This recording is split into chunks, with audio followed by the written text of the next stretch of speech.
আমি সূর্য, আমি আছি ঢাকা ইউনিভার্সিটিতে 4th ইয়ারে পড়ছি।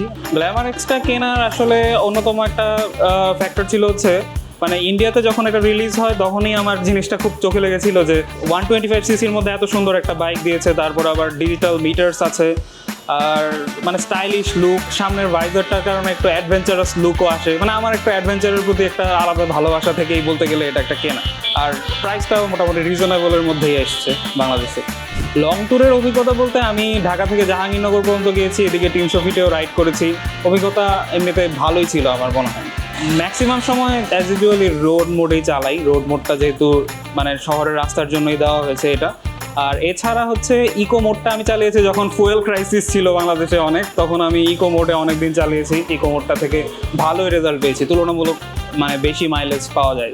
বাইকটা আসলে পুরোপুরি একদম ফিচার প্যাকড একটা বাইক।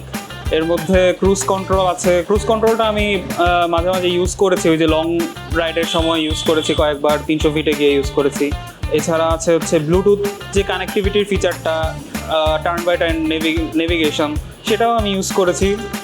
এছাড়া হচ্ছে সাইড স্ট্যান্ডের যে একটা ফিচার দেওয়া আছে, সাইড স্ট্যান্ডটা খোলা থাকলে বাইকটা অন হবে না, সেটাও আসলে খুব ইউজফুল একটা ফিচার মনে হয়েছে আমার কাছে। লাইটিংটা বলতে গেলে এলইডি লাইট তো অবশ্যই নর্মাল লাইটগুলোর চেয়ে ভালো এবং আরও টেকসই। হায়ার সিসি বাইক কেনার আগে আমার মনে হয় যে একটা 125cc এবং এমন একটা ফিচার প্যাকড বাইক সবারই ট্রাই করে দেখা উচিত। বাংলাদেশে 125cc সেগমেন্টে আমার মনে হয় এর চেয়ে ফিচার প্যাকড বাইক আর নেই। আমি অবশ্যই চাই যে আরও ভালো কিছু বাইকস আসুক ইন্ডিয়ার মধ্যে, যেগুলো এসেছে বাংলাদেশেও ওরকম বাইক আসুক, হায়ার সিসির মধ্যে বাইক আসুক এবং তুলনামূলক কম প্রাইসে আসুক, সেটাই আমি চাই আর কি হিরোর বাংলাদেশের কাছে।